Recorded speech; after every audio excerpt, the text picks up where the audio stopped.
Today, unfortunately, MacAllister's is closing down. The main reason for that is that the Canada Revenue Agency is coming after our group of companies in quite a big way.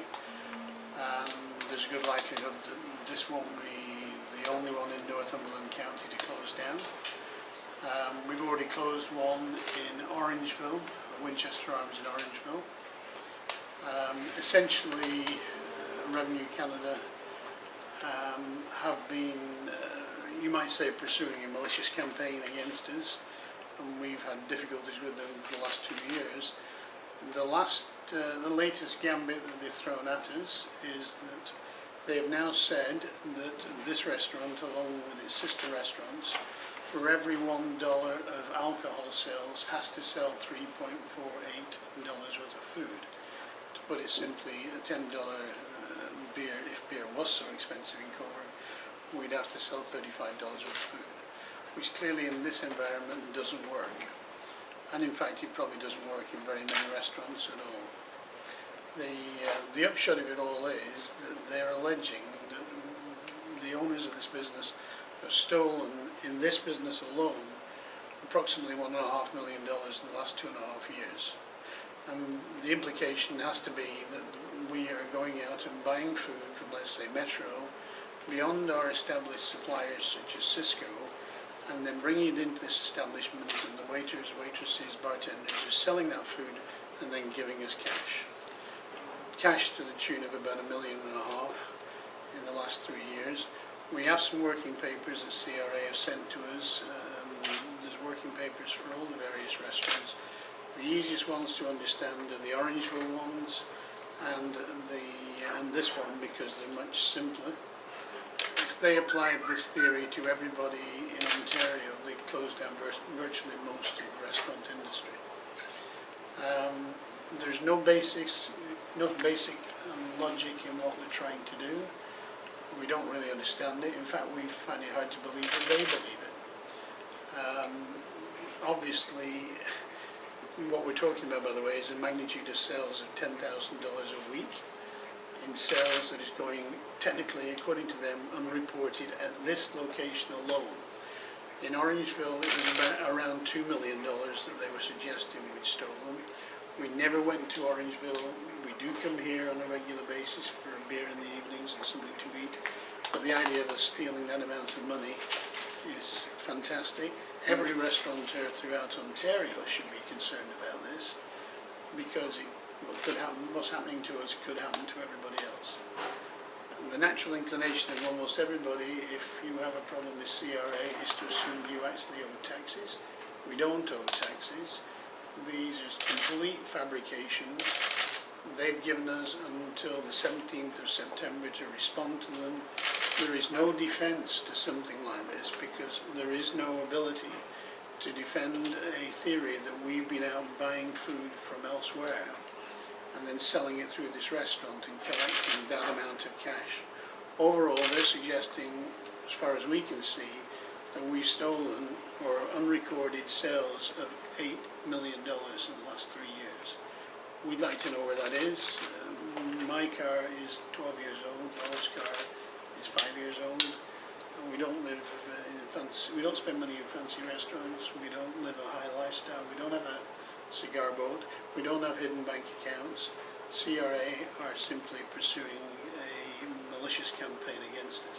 Probably everybody doesn't realise how powerful CRA is, but they can intrude themselves into everybody's life here today. If they don't like you, they can go after you for any reason whatsoever and make up these stories. It's an unbelievable situation that both Laurel and I just have no idea where this is going to lead. We've tried to speak to Rick Norlock, we tried to speak to Mr. Milligan in his days. We haven't spoken to Mr. Rinaldi because, well, frankly, we haven't had the time. We're hoping that somebody is going to pick up and do something about this, because this is striking at the very heart of Canadian democracy. It's ridiculous, and these people are out of control. We've complained to the Minister of National Revenue. The next step, I guess, is Stephen Harper or Mrs. Wynne in Ontario. the line from the province of Ontario so far is it's got nothing to do with us, because HST is collected by Canada Revenue Agency, which is a federal body. That's not entirely the truth, in the sense that it's got nothing to do with Ontario, because of that 13%, 8% is collected for the province. So CRA are acting as agents for the province of Ontario. So we'd like to see the province of Ontario get into this, because what they're doing is killing jobs in their province by really a federal agency that's abusing its power. So the essence of the press meeting is that we are giving you a copy of the letter we've handed to employees of MacAllister's today. We closed down the Orangeville location 2 weeks ago, and at that location there was a loss of 12 jobs. At this location there's probably going to be 15 or more. 15 or more here? Yeah, okay. in total. There is, the inn is still staying open, because the inn, surprisingly, doesn't have any food sales. So they can't accuse the inn of unreported food sales, So, like they're suggesting at MacAllister's. can I just clarify? So they're saying that you unreported, you not reported food sales, so then therefore you're stealing the taxes from what should have been on the. Correct. Really sure. Yeah, what they're doing is they're looking at our HST returns, and by the way, as an extension to this, about 10 months ago, 5 of their officers went into our bookkeeping service in Lindsay, and without our consent, they took 41 boxes of documents. They're supposed to get court orders for things like that, because that's not legal to just go and seize things without a judge giving permission. But they did that, and they took them away. They kept them for 3 months without our consent. We don't even know what they took. We don't even know what they brought back, because they didn't document it. We've got all this in writing, because we've got copies through Freedom of Information of an awful lot of actions that CRA have been taking. So what they're alleging is that despite all the information they've got, and what they've got in fact is the electronic records of this restaurant and our other restaurants, and they've got the paper documents that prove what we purchased from Cisco Circa, which is the food supplier, where they're alleging basically that we went to, let's say, Metro at night, or to some other food wholesaler or supplier, smuggled that food into this restaurant, gave it to the staff. They couldn't anywhere these days. What's the main use? What's the main payment method? It's either Interac or it's credit card. So little cash is used. I understand in the Metro stores, I was talking to somebody there yesterday, and they're down to about 10 or 15% of their total sales being in cash. And that's probably true of almost every business. But CRA are saying that we sneak this sort of money out of this business. So you bought the stuff, the food, yeah, with cash, and you didn't report buying it? Oh, yeah. okay. That's what they're suggesting. Okay. They're suggesting that we took the money out, and this is all in their paperwork. It doesn't actually say that, but it says that we've got unreported food sales, because for every dollar of alcohol we sell, we have to sell $3.48 worth of food. And they're saying, therefore, it's unreported sales. Therefore, you've got to pay the tax on it. Okay. And does he say you have to spend that much? No, they're saying according to industry standards. We don't know what industry standards they are, because we call the Ontario Restaurant Association. We've had conversation with them. It's possible that a restaurant, I'm going to say, like say Wimpy's up on Division Street, that has a liquor license but doesn't really sell an awful lot of liquor. It's possible that might work out there. But I doubt if it works out at Casey's, or Eastside Mario's, or Boston Pizza, or the Oasis. Laurel and I went to Marco's the other day. I don't always think we're rich, but the bill was $220. We weren't paying. And the food portion of it was $80. By that standard, we should have eaten about $500 worth of food, which is ludicrous. Sorry, the alcohol portion was $140, wasn't it? We had a couple of bottles of expensive wine. And so it's just a complete nonsense. And they're out of control, is what we're saying about the CRA. Where do you go from here? We don't know, because we've been fighting them roughly for 2 years. they've done things to other businesses of ours, not every business, but some of them, and they've done things which are, we believe, illegal. We think that what they're trying to do is to beat us any which way they can. We've hired tax lawyers, we've been fighting with them in court. Quite honestly, the average guy can't afford to do it, and truthfully, neither can we.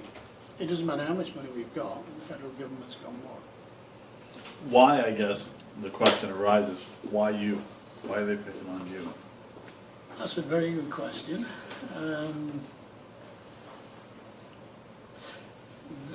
I've no clean answer for you. I've no straightforward answer. Over the years, we've had little battles with CRA. Twice, going back 20 years, we had assessments that we beat them on. They don't like to be beaten, I guess is one thing. I am the kind of guy, as we all know, probably, who doesn't shy away from the fight. So if somebody accuses us of something, we generally stand up for our rights, whether it's the Royal Bank of Canada or whether it's CRA. And these are very powerful people, and if you ever watch something like House of Cards on TV, it makes you wonder how far that stuff really goes in real life. I want to point out there is a court cases on the internet about, and we can send you copies of it, of a businessman who was attacked in pretty much the same manner in Quebec. And last January, his case was found in his favour by a Quebec judge. By then they'd destroyed his businesses, but he did get $3 million back in compensation. We don't want that. We want to try and save the jobs. They've already closed down several businesses. We don't want them to keep closing them down. Frankly, we want them to back off and leave us alone. We are not tax cheats. If we had $8 million, we probably wouldn't be sat here today. Now, before the rumours spread, by the way, we are leaving town on Saturday. We're going back to the United Kingdom.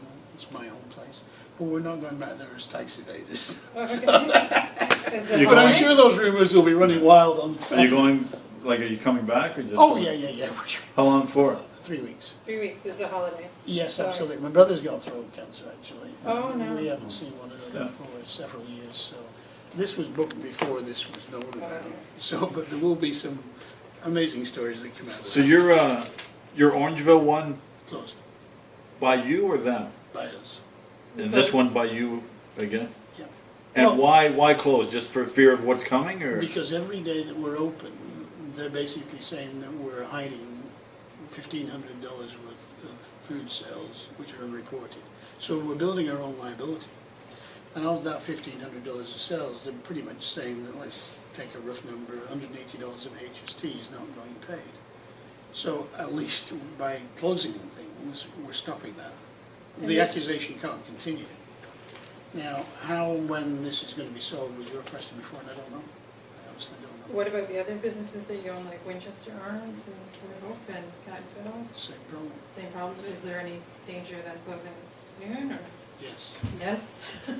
But I want to get over the cat and fiddle before Barry loses his mind and Okay. the staff over there start going crazy. I'd like to see this stopped. I'd like to see the MPs and the MPPs work for the taxpayers and work for the citizens and do something. Rick Norlock has sort of been helpful, but we don't know how helpful he's been in our fight that's been going on, as I say, for over 2 years. Milligan did nothing for us whatsoever. We don't know what Rinaldi's going to say. We've been intending to get to see him, but there's only so many things you can do in a day. Probably everybody knows how much we've done in Cobourg. We're not people who come here, try and rape the place and take money out of it. We're doing the mentions on George development, and we did the one over here, and there will eventually be condos in and around this building. And quite honestly, we'd like to develop probably the West Collegiate as and when that's vacant. And we'd like to buy and restore more buildings in the downtown. So we're not people that come to Cobourg and just take money out of it. In fact, we don't take any money out of anything. Is it inevitable the other two businesses will be closing if this continues? If this continues, yes. But if it doesn't continue, obviously not. We don't want to see that happen. If it's been going on for 2 years? Well, not this particular portion of it. This particular portion of it has only been going on for about 2 months. When they turned up and presented us with these documents, which first of all they gave us in such small format that we couldn't read them, and then they had to send larger versions. They don't make life helpful, but when you see some of this stuff you'll understand it. And you know, where they get these industry standards from, we've no idea. I mean, if I was doing something like this, I'd say the industry standard for this, or by this body, or whatever. It's spurious, completely bogus, completely nonsense. Well, you mentioned that that you had spoken to the Ontario Restaurant Association. Have you talked to the Canadian Restaurant Association yet? Sorry, what was the Canadian? I beg your pardon. Oh, sorry. Okay, so and they haven't been. Well, no, they recognised the injustice of it, and they said that this could have a large impact throughout Ontario. But there's no, you see, it's very hard to prove. Let me put it this way: we've got to prove a negative. When you're dealing with a criminal case, let's say you've been charged with murder, it's up to the Crown to prove that you actually committed that murder. And I'm just using murder as a potential crime, but not by us. Don't misword me. But it's up to the Crown to prove that you did it. Now, when you're dealing with CRA, it's up to you to prove that you didn't do it. Now, I don't know how we can prove that we didn't go and buy this food elsewhere, and we didn't bring it in here, and we didn't sell it, except the only people that can prove that really are the staff. And by the way, everybody gets terrified of CRA. Everybody is worried about them. They don't like to be, it makes them nervous. But shouldn't there be receipts and things There for all your is. food purchases? There So is. that should all be Yes. documented, right? And they've seen all Well, those. the CRA has seen all of that. They've seen all those, Yeah. and that's the point. When they went and took all these documents last November, it was November of last year, I believe. When they went and took all those documents, my suspicion is they didn't find anything, and so now they're trying to find something some other way. And I guess they're expecting, I don't know what they're expecting us to do. They're obviously not expecting us to write checks for these huge amounts. It's roughly 200 grand here that overall, if you take their numbers, which we're going to give you, you take their numbers and you translate them forward, because they stop at a certain period, whatever date it is. If you bring it forward and if the allegation that they're making is successful, they're going to say that we owe $1 million or even more in taxes in HST. For this? No, for the restaurants as a whole. For all your restaurants? Yeah. And How many's that? 4. For restaurants. So basically, you add that together, and then they add on penalties, and in their letter, they say they're going to put penalties on it too. They say get back to us by September the 17th, otherwise we're going to proceed. On September 17th, they'll start seizing the bank accounts and the assets of the restaurants. That's what they do. All of them? Yeah. So I guess it's September 17th for the other 2? Yeah. So that's the deadline, I guess, to see whether it's yay or nay, if you can stop this, or if there's light at the end of the tunnel. Well, if, I mean, we're encouraging the staff to call the MPs and the MPPs from here. Some are, I mean, our lone voice doesn't always work as well as we'd like, quite honestly. You know, we're just small business. Quite honestly, I was going to organise a meeting this week for the restaurateurs in Cobourg. I was trying to get that organised for today, but I just don't have the time to do everything. But everybody needs to get fired up about this, because if they can do it to us, they can do it to Casey's, they can do it to anybody. They can do it to Don at the Oasis. Just make it up. So how long have you owned your 4 businesses? There are 3 here and 1 in Northumberland. Well, I started the Winchester Orange franchise 30 years ago, actually. 30 years ago, okay. Yeah. And this is the first time you've encountered this kind of, Oh, yeah. for this Yeah, kind of- yeah. We've, like I said, we've tangled with CRA before, but nothing like that.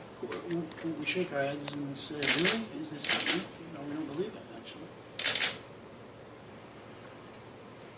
How did the staff take it? Did you tell them today? Yeah. Staff in Orangeville, the same. I mean, nobody can believe it.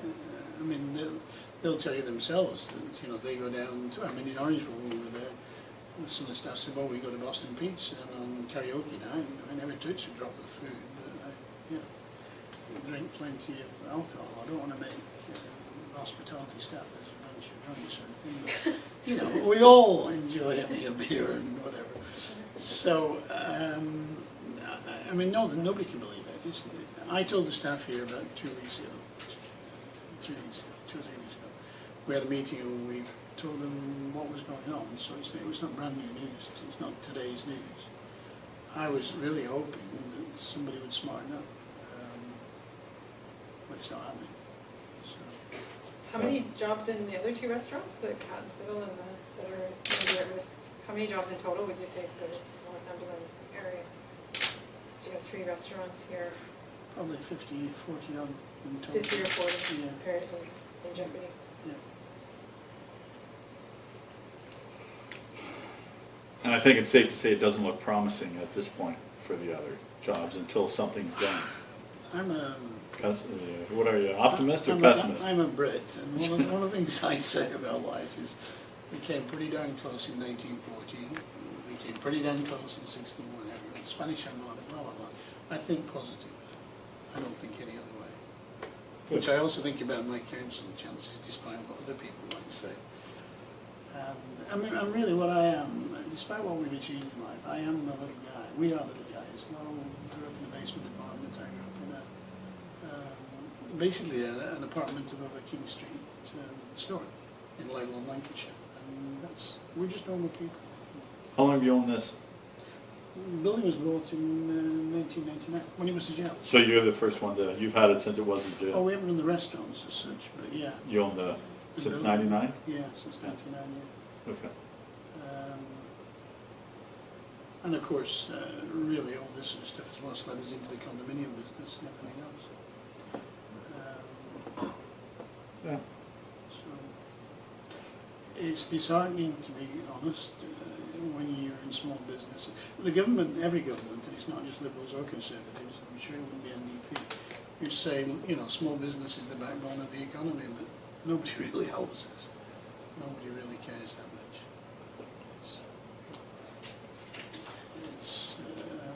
It is disheartening. Yeah. So when did the restaurant start? You said you bought the building in 1999? Well, it was a jail at the time, and Yeah. it looked just like a jail. There was nothing in the building. Okay. It was completely left. It was cream walls. In 1999 it was still a Yeah, jail? it was till 1988, I think. It was a jail, operating. as a Oh, jail. yeah, okay. And then you just transformed it into a restaurant? Yeah, yourself? and that's the same with the Cobourg school. That was just basically a school. Yeah. And by the way, everybody keeps telling us, and that's why I'm an optimist, everybody keeps telling us we can't do this. People told us when we started on the school that we must be crazy. Yeah. We couldn't possibly make it work. And Stan Frost, Deputy Mayor, who we like, by the way, Yeah. said to me, John, this will never work. Yeah. If we'd have listened, Yeah. Yeah, for sure. So, And the two of you are No, no, co-owners no, of I'm this, busy. is that right? Or is it Laurel and? You own the restaurant? Right, yeah. Okay. You're not an owner of the restaurant, or you're? not as such, no.